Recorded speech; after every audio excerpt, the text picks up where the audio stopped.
वो बिना किसी चेतावनी के आधमका और किसी आग की तरह फैल गया। पर आज भी किसी को पता नहीं कि वो कहां से आया। 2019 में आया नोवेल कोरोना वायरस काफी अलग था, क्योंकि वो बड़ी आसानी से हमारे बीच फैल रहा था और बहुत तेजी से भी। वुहान में खोजा गया वो पहला केस था जो पिछले साल चाइना के होबे प्रोविंस की राजधानी में मिला था। वायरस से अब तक 1200 लोगों की मौत और दुनिया भर में 45,000 लोग इससे प्रभावित हुए हैं और ये गिनती तेजी से बढ़ रही है। हर एक व्यक्ति जो इससे संक्रमित हुआ है उसे देख के ऐसा ही लगता है कि इसके पीछे 3 से 4 और लोग संक्रमित हुए होंगे। चाइनीज न्यू ईयर का पहला दिन काफी गड़बड़ी वाला था। दूर दूर से काफी लोग आए हुए थे और वो काफी परेशान थे। वुहान और आस पड़ोस के शहरों से सारी आवाजाही बंद कर दी गई है, वायरस को फैलने से रोकने की जोरदार कोशिश के तहत। कुछ 6 करोड़ निवासियों को बाहरी दुनिया से अलग कर दिया गया है। मैं बस रो रही थी क्योंकि मैं बहुत परेशान थी। महामारी जरूर बहुत बढ़ गई होगी, जिससे वुहान शहर को बंद कर दिया गया। ये नोवेल कोरोना वायरस असल में है क्या? क्या इस बेहद संक्रामक बीमारी को रोका जा सकता है?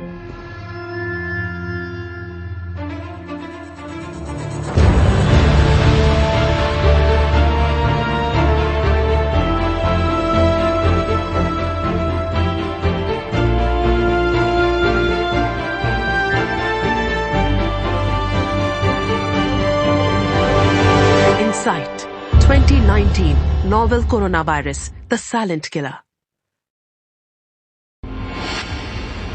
वुहान पर जैसे डर के बादल छाए थे। वो चाइना के हुबे प्रोविंस की राजधानी है और 1 करोड़ 10 लाख लोगों का घर। कई लोग पूछ रहे थे, क्या वो भी इसका शिकार होंगे? अगर जवाब हाँ है, तो कब? वो अपनों को खोने का ख्याल भी बर्दाश्त नहीं कर पा रहे थे। इस रहस्यमयी और जानलेवा वायरस ने शहर में जैसे हाहाकार मचा दिया था।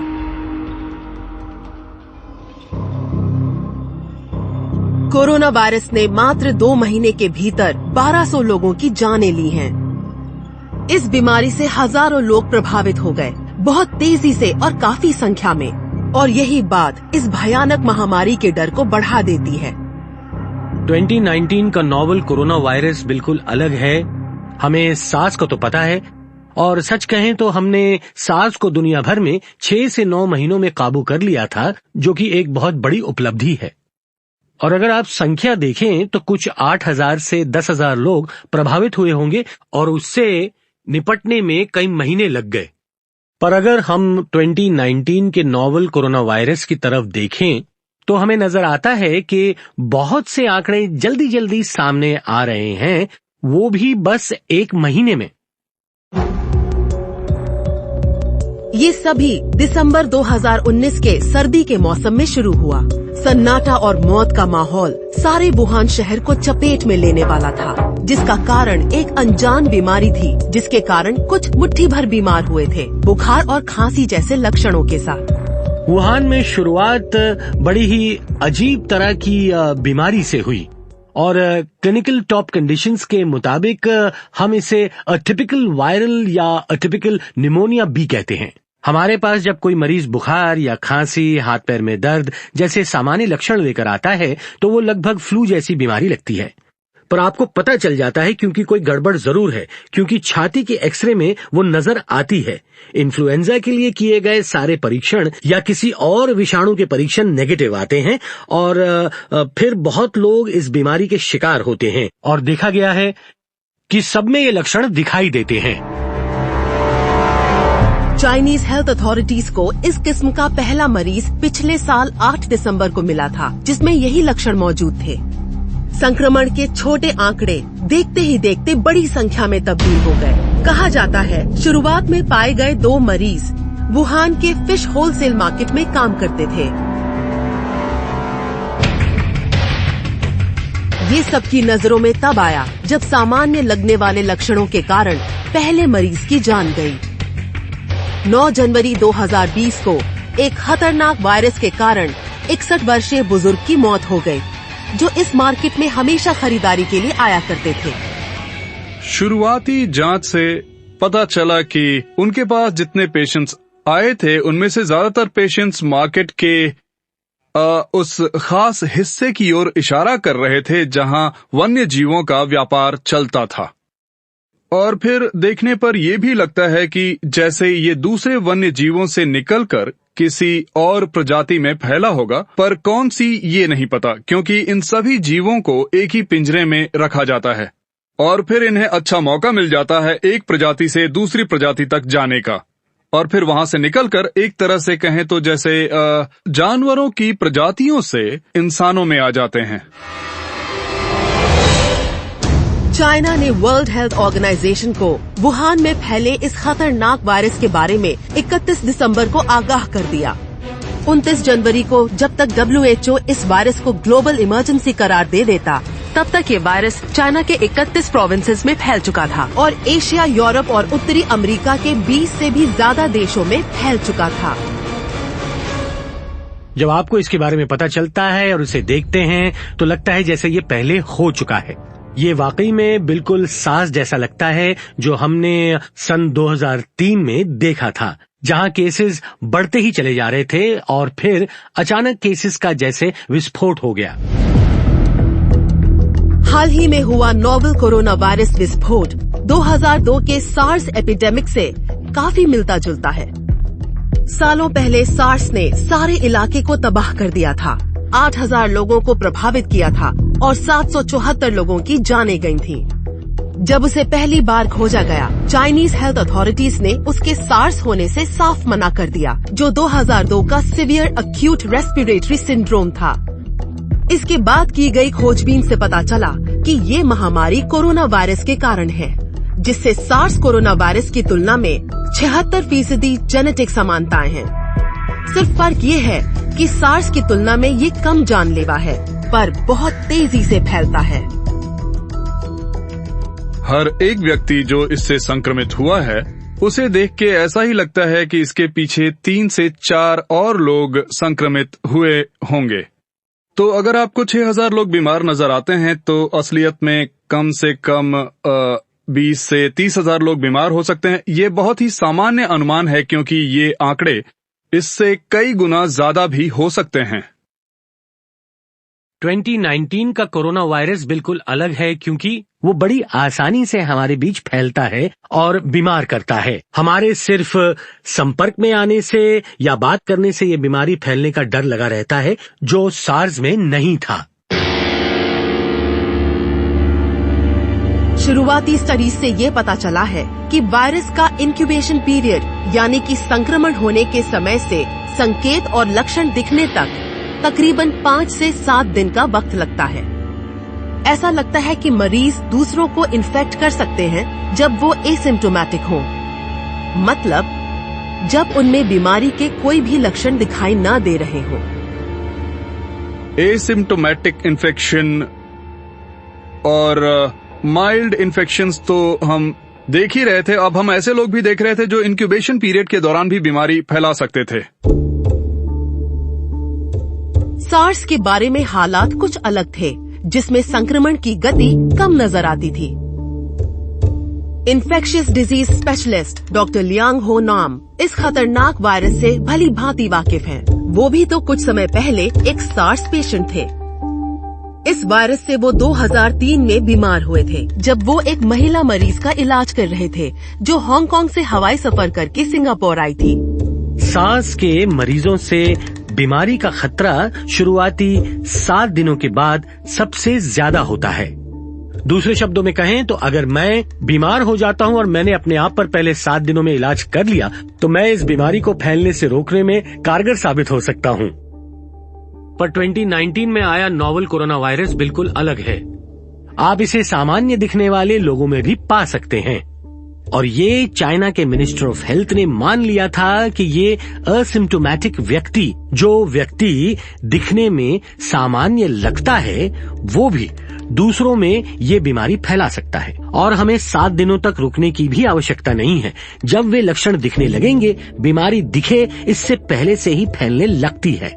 इससे वायरस को बड़े पैमाने में फैलने का मौका मिल जाता है और इसी कारण हम लोग वायरस का इतने बड़े पैमाने पे फैलाव देख रहे हैं, जो वाकई बहुत चिंताजनक है। कोरोना वायरस कई प्रकार के प्राणियों की प्रजातियों में पाया जाता है, जैसे कैमल, कैटल, सिविट कैट्स और बैट्स। कभी कभी वायरस स्ट्रेन्स बदलते हैं और जानवरों से इंसानों में फैलने लगते हैं। ये तरीका 2002 में आए सार्स में देखा गया था। 2012 में मध्य पूर्व के रेस्पिरेटरी सिंड्रोम या मर्स में और अब 2019 में नोवेल कोरोना वायरस में। जैसे सोचा था वैसे ही बीमारी के फैलने का कारण सामने आया। उसके बाद वुहान का सी फूड मार्केट बंद कर दिया गया, जो कानूनी और गैर कानूनी व्यापार और अनोखे वन्य जीवों के सेवन का केंद्र था। पिंजरे कभी बदले नहीं जाते और गंदगी के कारण बीमारी फैलती है। ये खतरनाक वायरस के निर्माण की जगह बन जाती है, जो कि प्राणियों में फैलती है और दूसरे दिन मनुष्यों में, जो इन प्राणियों के ठीक संपर्क में आ जाते हैं। एक दिन सही बदलाव होगा जिससे मनुष्यों में रिसेप्टर सही बैठ जाएगा और इसके कारण एक मनुष्य में बीमारी फैलना शुरू हो जाएगी। पर ऐसा कौन सा प्राणी या कौन सा रिजर्वॉयर था जिसकी वजह से ये बीमारी फैली है? अब ये सब जानने में हमें कुछ और समय लगेगा। हमें सार्स को समझने में भी कुछ वक्त लगा था। अगर मुझे ठीक से याद है तो 10 महीने लगे थे, तो अब ये कुछ समय तक चलता रहेगा। हालात बहुत जल्दी बदल रहे हैं। इस वक्त वायरस ताकतवर होते जा रहे हैं। बीमारों की संख्या और ज्यादा बढ़ने वाली है।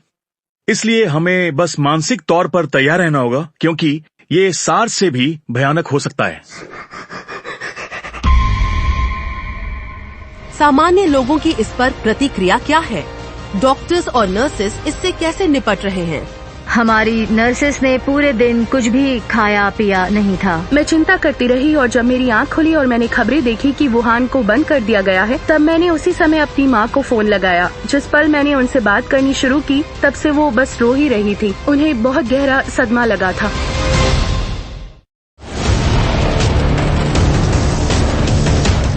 ये 2020 जनवरी की बात है।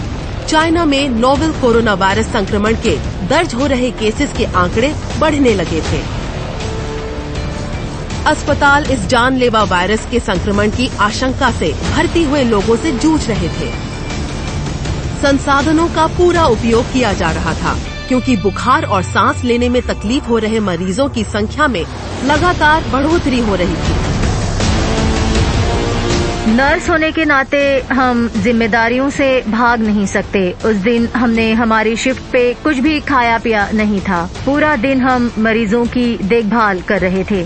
सभी मेडिकल स्टाफ ने हमारी चाइनीज न्यू ईयर की छुट्टियां रद्द कर दी है और हम रोज काम में जुट गए हैं। मैं खुद दिन में 10 से 12 घंटे से भी ज्यादा काम कर रहा हूं, पर हम डॉक्टर्स के लिए ये कोई बड़ी बात नहीं है, क्योंकि हम लंबी शिफ्ट्स में काम करने के आदी हैं। इस समय तक नोवेल कोरोना वायरस के केसेस मुख्य केंद्र से दूर चाइना के मुख्य शहरों तक पहुंच गए थे। उत्तर में बेजिंग और दक्षिण में शेंचन।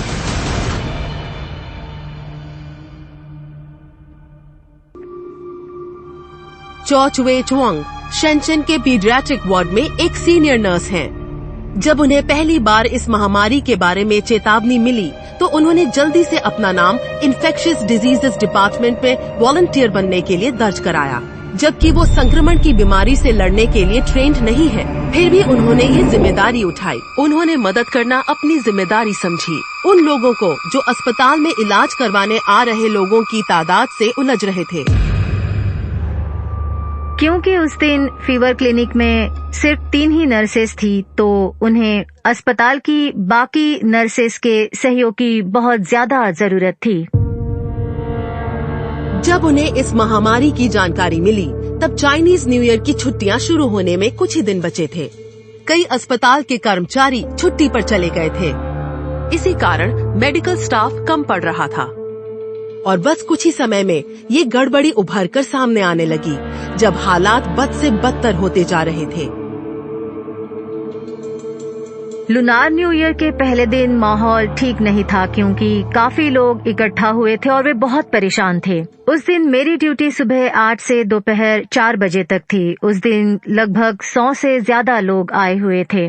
उनमें से सभी को इलाज की जरूरत नहीं थी। 80 पेशेंट्स को डॉक्टर से मिलने की जरूरत थी। पर जब 100 लोग आए थे, तब उनमें से कुछ लोग डॉक्टर से क्यों नहीं मिले, क्योंकि उनमें कोई लक्षण नहीं दिखे और उनमें इस बीमारी के कोई सिम्टम्स नहीं थे। पर फिर भी वो आए क्योंकि वो बहुत डरे हुए थे। वो बहुत दूर से आए थे, बसों में, ट्रेनों में ट्रैवल करके आए थे, तो वो तसल्ली करना चाहते थे कि कहीं उन्हें भी ये बीमारी ना हो गई हो, और इसी कारण वो अपनी जांच करवाना चाहते थे। अस्पताल की सुविधाएं बहुत ही कम पड़ने लगी थीं। हमने चाइना और अस्पतालों में क्या चल रहा है इस बारे में कई वीडियो सोशल मीडिया पर डाल दिए हैं, और आरोग्य कर्मी होने के नाते मैं चाइना के आरोग्य कर्मियों के लिए प्रार्थना करता हूं, क्योंकि वे मुश्किल परिस्थितियों से गुजर रहे थे और उनके चेहरे पर थकावट साफ नजर आती है। मैं इन्हें अगले दिन और काम करने के लिए बिल्कुल नहीं कह सकता।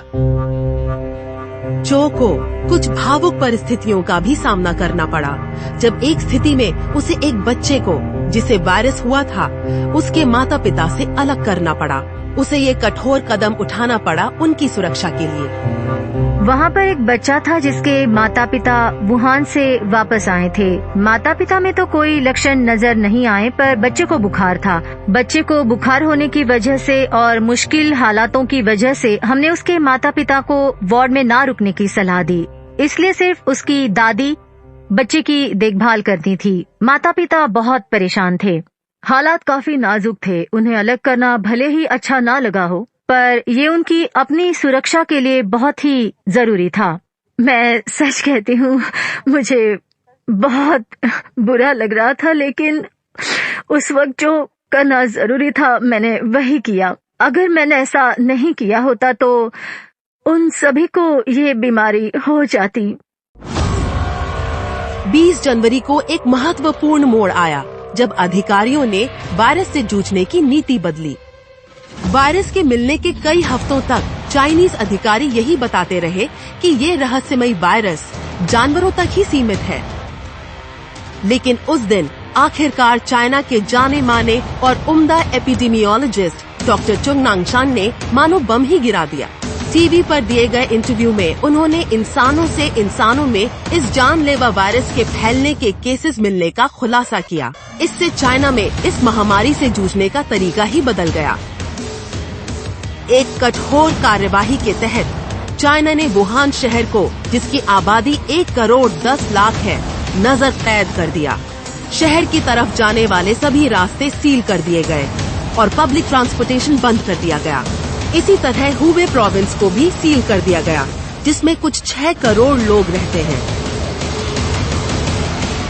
चाइनीज गवर्नमेंट ने इस इलाके में लोगों का आना जाना पूरी तरह से रोक दिया है। चाइना के अंदर और बाहर के इलाकों में भी आने जाने पर रोक लगा दी गई है, ताकि लोगों पर सही नियंत्रण रहे। और उन्होंने चाइनीज न्यू ईयर की छुट्टियां भी बढ़ा दी है। ऐसी परिस्थितियों में जहां महामारी फैली हो, वहां डर और अफवाहों के फैलने से और ज्यादा मुश्किलें बढ़ सकती हैं। इसलिए वक्त रहते जरूरी जानकारी देना सही साबित होता है। मुझे लगता है ये सही कदम था, और ये सिर्फ चाइना में ही किया जा सकता है। फिर भी कई वुहान के लोग अपने परिवार के उन लोगों के भविष्य के लिए चिंतित हैं, जो शहर में कैद पड़े हैं। 22 साल की लू वुयन इन्हीं में से एक है।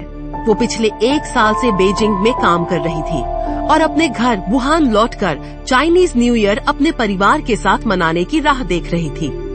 पर घर वापसी का ये लंबा इंतजार इस खबर के आने पर टूट सा गया, जब इंसान से इंसान में वायरस के फैलने की बात सामने आई। जब उसकी माँ ने फोन करके उसे वुहान आने से मना किया, तो उसका दिल टूट गया।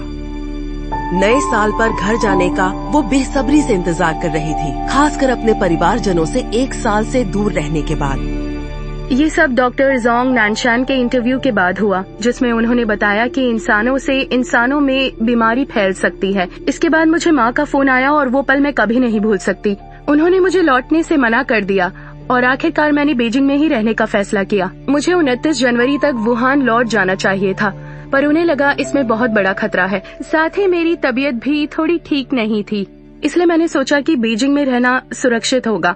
पहले मैं बीजिंग में रहना नहीं चाहती थी, मैं घर लौटना चाहती थी, पर मेरे परिवार ने सलाह दी कि बीजिंग में रहना ही ज्यादा सुरक्षित होगा, इसलिए मैं यहाँ से लौटकर नहीं गई, मैं यहीं रुक गई।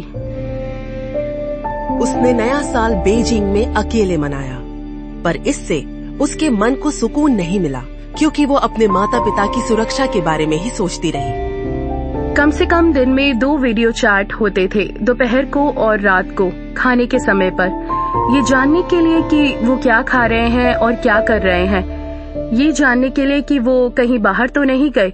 उन्हें बाहर बिल्कुल नहीं जाना चाहिए। सुबह 4 बजे मेरी आंख खुली एक बुरे सपने से, क्योंकि मेरी मानसिक अवस्था ठीक नहीं थी। मैं चिंता करती रहती और जब मैं तकरीबन 4 बजे उठी, मैंने शहर बंद करने की खबर सुनी।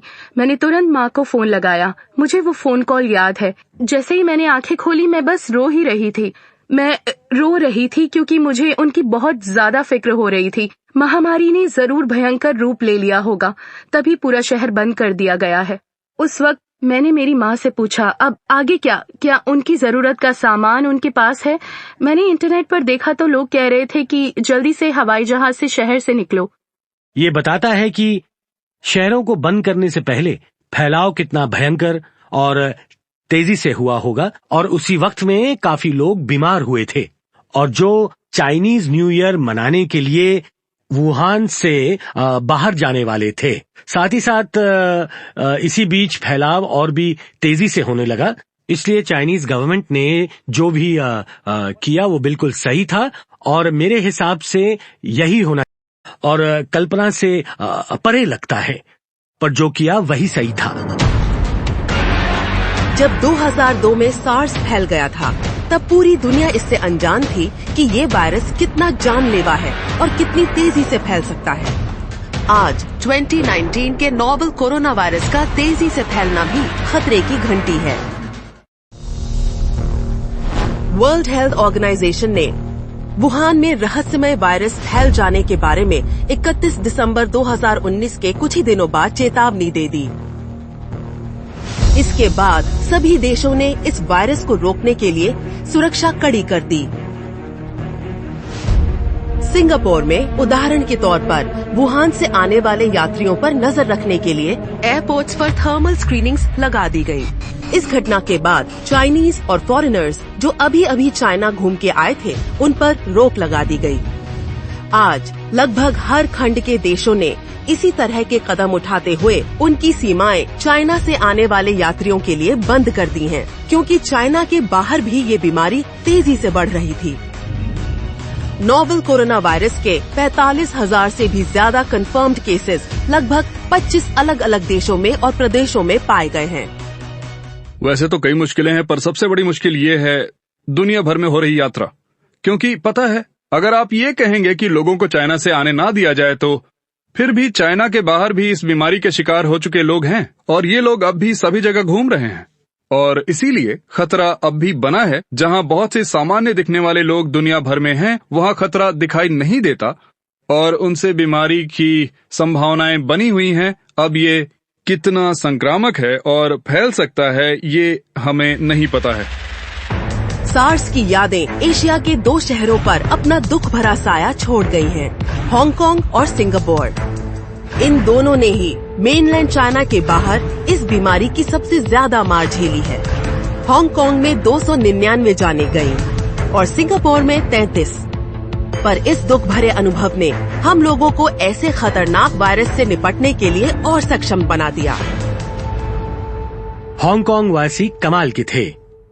हांगकांग की नर्स प्रशासकों को पता था कि क्या करना चाहिए। वे हिचकिचाए नहीं, उन्होंने स्कूल्स को बंद किया और हर जगह इमरजेंसी डिक्लेयर कर दी। सिंगापुर में जहां मुझे ऐसी बीमारियों के बारे में तुरंत पता चल जाता है। हमारे यहाँ हर साल सार्स जैसे वायरस के खिलाफ लड़ने के लिए एनुअल ड्रिल्स होती हैं। हम यहाँ इसकी तैयारी पिछले 16 साल से करते आ रहे हैं और मैं ये कहूंगा कि हम 2019 के नोवेल कोरोना वायरस के लिए तैयार हैं। आप देख सकेंगे कि किताबें और कई सारे प्रोटोकॉल्स लिखे हुए हैं। क्या करें अगर ऐसा हुआ तो, क्या करें अगर आप नहीं हो तो, इलाकों की पहचान कैसे की जाए, लोगों को आराम करने के लिए कहाँ रखा जाए, हमें अतिरिक्त कर्मचारी कहाँ से मिल पाएंगे, स्कूलों का क्या होगा जब वो बंद हो जाएंगे, क्या होगा जब कोई काम नहीं करेगा, काम के लिए ज्यादा लोग कहाँ से आ पाएंगे। इन सारे सवालों के जवाब बीमारी फैलने से पहले ही तैयार रखे हैं। डॉक्टर यू चीजियन यूनियन हॉस्पिटल शेंजन के इन्फेक्शियस डिजीजेस डिपार्टमेंट में चीफ फिजिशियन हैं। जब उन्होंने इस रहस्यमय वायरस के बारे में पहली बार सुना तो वो हैरान हो गए। मेरे सहयोगी और मैं ऑफिस में थे और हमने वीचैट पर इस बीमारी के बारे में पढ़ा। हमें पहले आश्चर्य हुआ और उस समय मुझे लगा कि ये कोई मामूली सी बीमारी होगी। हमें लगा नहीं था कि ये इस कदर फैल जाएगी। हम वाकई में इस बीमारी को लेकर बहुत हैरान हो गए। तब उन्होंने अस्पताल में इमरजेंसी रिस्पांस टीम बनाई और दूसरे विभागों से सहयोगियों को बतौर वॉलंटियर नियुक्त कर दिया। हाँ, मैं रिस्पांस टीम का सदस्य हूँ। मैं ऑर्गेनाइजर भी हूँ। इस बीमारी से निपटने के लिए सिर्फ छोटे छोटे क्लिनिक्स काफी नहीं रहेंगे जो सिर्फ बुखार का इलाज करते हैं और छोटी मोटी बीमारियों को देखते हैं। हमें बड़े बड़े हॉस्पिटल्स चाहिए। डॉक्टर यू द्वारा एक और इनोवेटिव स्ट्रैटेजी बनाई गई और वो थी टेलीमेडिसिन यूनिट का निर्माण। इसके पीछे कल्पना ये थी कि उन लोगों को महत्वपूर्ण जानकारी देना जो ये समझ नहीं पा रहे थे कि वो बीमार हैं या नहीं। साथ ही साथ अस्पताल के कर्मचारियों का बोझ भी हल्का हो सकता था। हमने जरूरत को देखते हुए एक ऑनलाइन इंफॉर्मेशन प्लेटफॉर्म शुरू कर दिया है। ऑनलाइन सर्विस के तहत हम हमारे मरीजों की बेहतर देखभाल कर पाएंगे। कल के एक दिन में ही 1600 लोगों ने हमसे बातचीत की। ये नया ऑनलाइन प्लेटफॉर्म मरीजों के लिए बेहतर साबित हो रहा है और इससे लोगों के मन में कोरोना वायरस के बारे में जो भी आशंकाएं हैं उसे दूर करने में मदद मिल रही है। क्योंकि कोरोना वायरस संक्रमण के बाद बहुत सारे मरीज अस्पताल में चले आए थे। उनकी जांच कर रहे डॉक्टरों पर भी खामखा दबाव बहुत बढ़ रहा था। मरीजों की संख्या भी बढ़ती जा रही थी और इसी वजह से डॉक्टर भी काफी प्रेशर में थे। इसी हालत को देखकर हमने जल्द से जल्द इस बीमारी के बारे में जानकारी देने के लिए इस प्लेटफॉर्म का निर्माण किया। क्योंकि ये तरीका सुविधाजनक था, हम इंटरनेट से या अपने मोबाइल फोन से भी जवाब दे सकते थे, जिससे हम हमारे फोन से कभी भी कहीं भी जवाब दे सकते थे, तब भी जब हमारी छुट्टी हो गई हो या हम खाना खाने गए हो। शाम को हम जब 6 बजे काम से निकल जाते हैं तब हम घर पर जाकर भी मोबाइल फोन से सवालों के जवाब दे सकते हैं। सच कहें तो आजकल हम रात को 9 से 10 बजे तक काम कर रहे हैं। ऑफिशियल कंसल्टेशन 10 बजे बंद हो जाता है, पर अगर हम फ्री हैं तो हम 10 बजे के बाद आधी रात तक भी जवाब देते रहते हैं ताकि लोगों को ज्यादा परेशानी का सामना ना करना पड़े। चो चुए चोंग को असिस्टेंट होने पर गर्व है। इस पीडियाट्रिक नर्स ने वॉलंटियर बनके इमरजेंसी ट्रेनिंग ली ताकि वो उन मरीजों की देखभाल कर सके जो इस न्यूमोनिया जैसे वायरस से पीड़ित हैं। ट्रेनिंग तो अच्छी है। मैं पीडियाट्रिक्स वार्ड में नर्स हूँ, पर मैंने इस नए तरह के न्यूमोनिया की कम से कम 8 ट्रेनिंग सेशंस किए हैं। मैं नए साल के शुरू होने से पहले से लेके अब तक लगातार इस तरह के ट्रेनिंग सेशंस ले रही हूँ। मैं बचाव की मेथड्स पर कई बार ट्रेनिंग ले चुकी हूँ। अस्पताल इन बातों पर ज्यादा ध्यान देता है ताकि हेल्थ वर्कर्स इन्फेक्ट ना हो। चाइना के जल्द इलाज कराने और रोकथाम के लिए हो रहे लगातार प्रयासों में शामिल है वुहान में बन रहे 2 नए अस्पताल। वो सिर्फ 2 हफ्तों में बनकर तैयार हुए। अधिकारियों ने हजारों कंस्ट्रक्शन वर्कर्स को चाइनीज न्यू ईयर की छुट्टी पर से वापस बुला लिया। तनख्वाह दुगनी और तिगनी कर दी गई और वो बिना घड़ी देखे 2 अस्पताल बनाने का काम करने लगे, जिसमें 2500 बेड की व्यवस्था थी। फिर भी कई चुनौतियां थीं।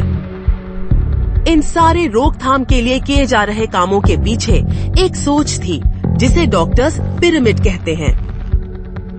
पिरामिड के नोक पर वो व्यक्ति होता है जिसे हम सिम्टोमेटिक कहते हैं, और फिर पिरामिड के निचले हिस्से में वो लोग होते हैं जिन्हें हम यूं कहिए लेस सिम्टोमेटिक कहते हैं, और फिर आपके पास ये बहुत बड़ा हिस्सा पिरामिड के तल में एसिम्टोमेटिक का होता है। ये जानने के लिए आप इसे कैसे नियंत्रित करेंगे, आपको पिरामिड कितना बड़ा है ये जानना जरूरी है, पर यदि आप अगर आइसबर्ग के ऊपरी नोक पर ध्यान दे रहे हैं तो आप जो उसके नीचे है उससे धोखा खा सकते हैं। मेडिकल साइंस से हमें ये शिक्षा मिली है कि कम साधनों के तहत सिर्फ उनका इलाज हो सकता है जो बहुत ही बीमार हैं। जो बहुत ही बीमार हैं और अस्पतालों में भर्ती हो गए हैं वो असल में पिरामिड के नोक पर हैं, और हम फिलहाल यही 10-20% पेशेंट्स को देख रहे हैं, और बाकी के 80% को हम देख भी नहीं रहे, इलाज नहीं कर रहे, हम उन्हें अलग नहीं रख रहे, उल्टा हम उन्हें वापस भीड़ में भेज रहे हैं जहां वो औरों को फिर से संक्रमित कर सकते हैं, जो बहुत ही चिंताजनक है। जो हम देख नहीं पा रहे हैं ऐसा पिरामिड का एक बड़ा हिस्सा हो सकता है जो आसानी से दिख रहे हिस्से से 40 गुना बड़ा हो सकता है। ये सभी वायरस फैलाने वाली चलती फिरती दुकान है। वर्ल्ड हेल्थ ऑर्गेनाइजेशन के नोवेल कोरोना वायरस को ग्लोबल इमरजेंसी मान लेने के बाद देश के अंदर तेजी से प्रतिक्रियाएं आने लगी। वुहान आने और जाने वाली सभी उड़ानें और बड़ा हुबे इलाका बंद कर दिया गया, और लोगों को भी चाइना में जरूरत न होने पर यात्रा न करने की सलाह दी गई। Indonesia, Philippines, Japan, south Korea, New Zealand, France, Turkey और यूएस जैसे देशों में अपने अपने नागरिकों को वुहान से वापस लाने की होड़ मच गई, क्योंकि चाइना इस बीमारी को काबू में लाने के लिए संघर्ष करता नजर आ रहा था। क्या चाइना को इस बीमारी के लिए दोषी ठहराना सही होगा? 2003 के सार्स महामारी के दौरान भी सरकारों को 4 महीने लग गए दुनिया को इस संकट के भयानक रूप के बारे में बताने के लिए। बाद में उन पर जानकारी रोकने और छिपाने के आरोप भी लगे। अभी आए संक्रमण में भी सरकारों को ये जानकारी देने में लगभग 1 महीना लगा, जबकि पहला केस 8 दिसंबर 2019 में ही दर्ज हुआ था। 12 जनवरी तक चाइनीज साइंटिस्ट्स ने इस वायरस को नोवेल कोरोना वायरस का नाम दे दिया था, जो सार्स जैसा लगता है। तब से सरकार की तरफ से इसके नियंत्रण और इसे फैलने से रोकने के उपाय किए जा रहे हैं। चाइनीज सरकार ने अंदरूनी आवाजाही पर रोक लगा दी। चाइना के अंदर और बाहर जाना बिल्कुल नामुमकिन है, और इस वजह से लोगों की भीड़ पर काबू पा लिया गया है, जिससे कम से कम बीमारी फैलेगी नहीं। और साथ ही साथ चाइनीज सरकार ने न्यू ईयर की छुट्टियों का समय भी बढ़ा दिया है, और इन सब चीजों की वजह से थोड़ी सी आशाएं बढ़ गई हैं। कुछ अच्छी घटनाएं हैं जहां चाइनीज गवर्नमेंट ने कुछ ठोस उपाय निकाले हैं। मुझे लगता है हमें समस्या की जड़ तक जाना होगा। जो भी उभर रही है या जो बीमारी फैल रही है, इसकी परिस्थिति को समझना होगा, और किस हालात में ये वायरस इंसानों से आगे निकल गया ये भी समझना होगा। आखिर हमसे कहाँ गलती हो गई? हम वन्य जीवन और मानवीय समुदाय को साथ लाने की घटना क्यों घटने दे रहे हैं? हमें इससे बचना चाहिए। और जिस तेजी से नोवेल कोरोना वायरस फैल रहा है, वैसे वैसे डर बढ़ रहा है कि जानलेवा पैथोजेंस या वायरसेस बदलेंगे और फैलेंगे, और ज्यादा जाने लेने के लिए।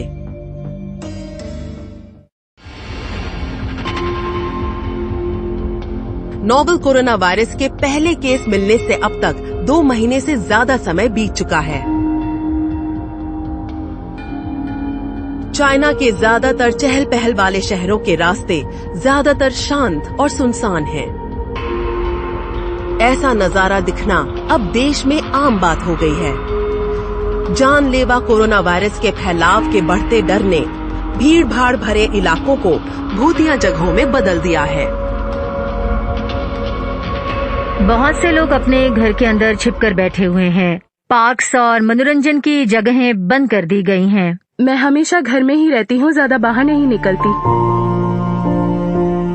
लियो की बातें मानो चाइना के आम लोगों का कहना है। वायरस के फैलने के डर से इन लोगों ने भीड़ भाड़ वाले इलाकों में घूमना फिरना बंद कर दिया है। सच कहूँ तो मैं बाहर गई ही नहीं हूँ, इसलिए मुझे पता नहीं। पर मैं एक बात बताना चाहूँगी कि जब मैंने अपनी माँ को फोन लगाया था तो उन्होंने कहा था कि वुहान की भाषा का प्रयोग बीजिंग में ना करें। जब भी मुझे फोन करो तो वुहान की भाषा में बात मत करना, हो सकता है वहाँ से गुजरने वाले लोग तुम्हारा मजाक उड़ाएं। वो काफी परेशान है उसके दोस्त और माता पिता की परिस्थिति देखकर। सभी जगहों से आश्वस्त कर दिए जाने के बावजूद उन्हें ये बात पता है कि वो सिर्फ इतना ही कर सकते हैं जिससे इस बर्बाद कर देने वाले वायरस से अपने आप को बचाया जा सके। मुझे लगता है वो काफी परेशान है, पर माता पिता होने की वजह से वो इस बात को मुझसे जाहिर नहीं कर रहे। मेरी घबराहट और चिंता मेरे दोस्तों के कारण बढ़ जाती है। उनमें से कुछ लोगों की अभी अभी नौकरी लगी होगी और वो जल्दी घर चले गए होंगे, इसलिए वो अभी भी वुहान में ही होंगे, पढ़ाई या काम के सिलसिले में। इस वजह से हमारी बात सीधी और सच्ची होती है। वो मुझे बताते हैं कि वो कैसा महसूस कर रहे हैं। वहाँ बहुत ही निराशा और चिंता का माहौल है। वहाँ उन्हें टैक्सी तक नहीं मिल रही। पर मेरे माता पिता की बात करें तो वो हमेशा यही कहते हैं कि यहाँ सब कुछ ठीक है, सब सुरक्षित है, मुझे चिंता नहीं करनी चाहिए। पर मैं सच्चाई को अनदेखा नहीं कर सकती। सच्चाई ये है कि डर का माहौल वुहान के हर घर में फैला हुआ है। अधिकारियों के वायरस की रोकथाम के लिए की गई लाख कोशिशों के बावजूद मौत के आंकड़े थमने का नाम ही नहीं ले रहे हैं। इस बीच साइंटिस्ट की टीम वक्त के साथ चल रही इस दौड़ में एक वैक्सीन की खोज कर रही है जो इससे लड़े और बीमारी को फैलने से रोके।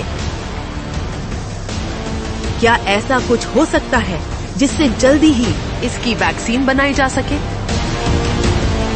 अभी आए नोवेल कोरोना वायरस की एक अच्छी बात ये है कि हम हमारे पास उपलब्ध सार्स कोरोना वायरस वैक्सीन के ज्ञान का उपयोग कर सकते हैं और सभी सिद्धांतों का 2019 नोवेल कोरोना वायरस पर प्रयोग भी कर सकते हैं। उन्हें बस अब इतना ही करना है कि उसे डिजाइन करना है। डिजाइन करना तुलना में आसान है। इसे बढ़ाते समय बताओ कि वैक्सीन वही काम करेगी जिस काम के लिए वो बनी है। फिर इसके हजारों में प्रोटोटाइप बनाए जाएंगे ताकि ये सभी लोगों को एक बड़ी संख्या में दिया जा सके।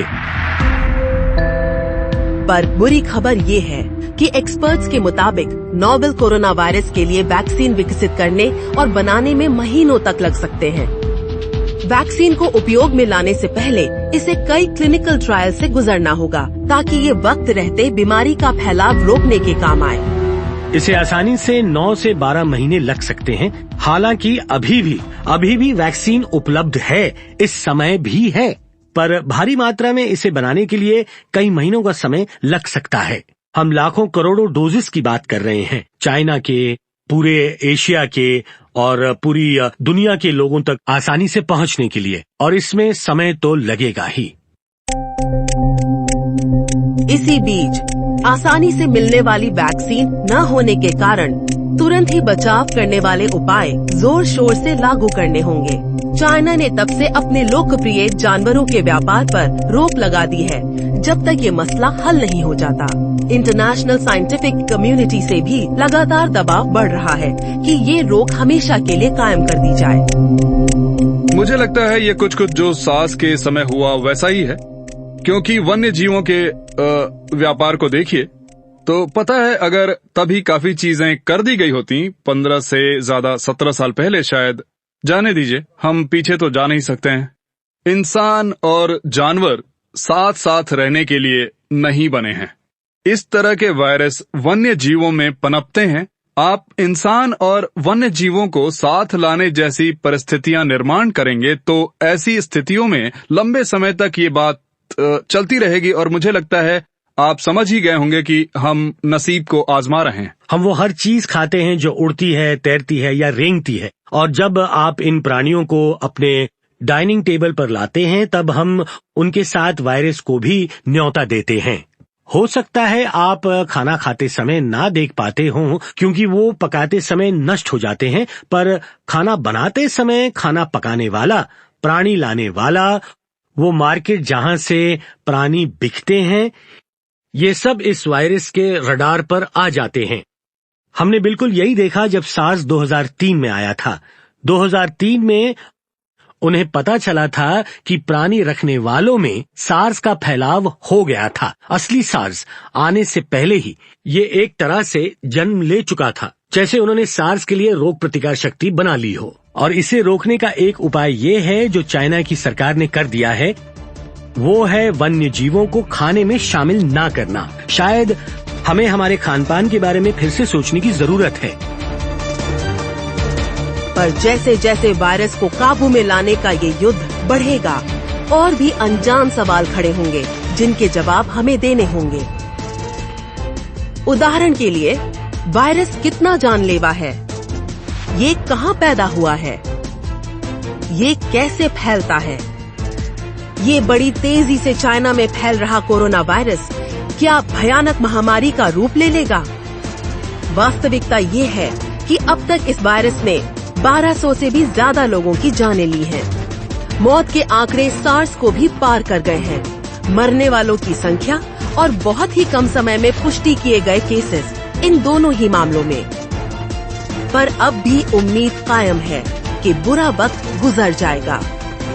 सवाल सिर्फ ये है कि ये कैसे और कब तक होगा। नोवेल कोरोना वायरस से चल रहे इस युद्ध में जो आमने सामने लड़ रहे हैं, इन्हें बीमारी का खतरा पहले के मुकाबले कई गुना ज्यादा है, क्योंकि बीमार लोगों की संख्या भी ज्यादा है।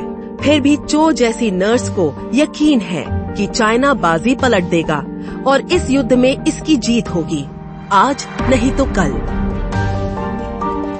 मुझे यकीन है क्योंकि रोकथाम के पूरे इंतजाम कर दिए गए हैं। फिलहाल हर कोई पब्लिक प्लेस पर जाते वक्त मास्क पहन रहा है, जिसमें अंडरग्राउंड, पब्लिक ट्रांसपोर्ट, सुपरमार्केट्स और कम्युनिटीज शामिल हैं। ये वायरस के फैलने को रोक देता है। मुझे लगता है कि ये काफी है और काफी लोग घर पर भी बैठे हैं, अपने आप को अलग रखे हुए हैं। कई पब्लिक प्लेसेस, पार्क्स और मनोरंजन की जगहें बंद हैं। इस नजरिए से देखा जाए तो मुझे काफी यकीन है। वुहान का स्थानिक नागरिक होने के नाते हमने काफी अच्छा प्रदर्शन किया और शहर को बंद करने में भी कोई कमी नहीं रखी। बाकी शहरों में, जैसे मैं जानती हूँ कि हेनन में, वो महामारी को काबू में लाने में कामयाब हो गए हैं। इसलिए मुझे लगता है कि सरकार ने रोकथाम के अच्छे उपाय किए हैं। मुझे पूरा भरोसा है और यकीन है कि ये लड़ाई हम हर हाल में जीत कर रहेंगे। आगे चलकर जब हालात ठीक हो जाएंगे, तब काफी विचार करना होगा। ऐसा लगता है कि जब तक इंसान जानवरों के करीब आते रहेंगे, तब तक भविष्य में ऐसी बीमारी के फैलने के आसार बनते रहेंगे। पिछले दिसंबर में जब से चाइना में इस वायरस ने हड़कंप मचा दिया है, किसी को ये पता नहीं कि ये दौर कब गुजरेगा और हालात काबू में कब आएंगे। हम बस प्रार्थना कर सकते हैं कि ये सब जल्द खत्म हो जाए।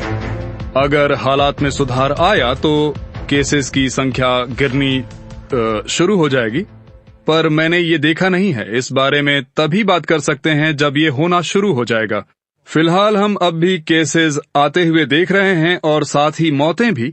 पता है ये केसेस भी ज्यादा हैं, इसलिए जब तक ये आंकड़े गिर नहीं जाते हम बता नहीं सकते कि इस इलाके का क्या हाल होगा। ये सब कुछ समय तक चलता रहेगा। हम गिरेंगे, उठेंगे, फिर से चल पड़ेंगे और इस दरमियान हमारे कुछ योद्धा, रिश्तेदार और करीबी लोगों को खो देंगे। पर दुनिया और भी ताकतवर बनकर खड़ी होगी, दुनिया और भी बेहतर बनेगी। हम उन लोगों को याद करेंगे जो ये लड़ाई हार गए, और उनकी याद में हम ये परिस्थितियां फिर से दोहराने नहीं देंगे।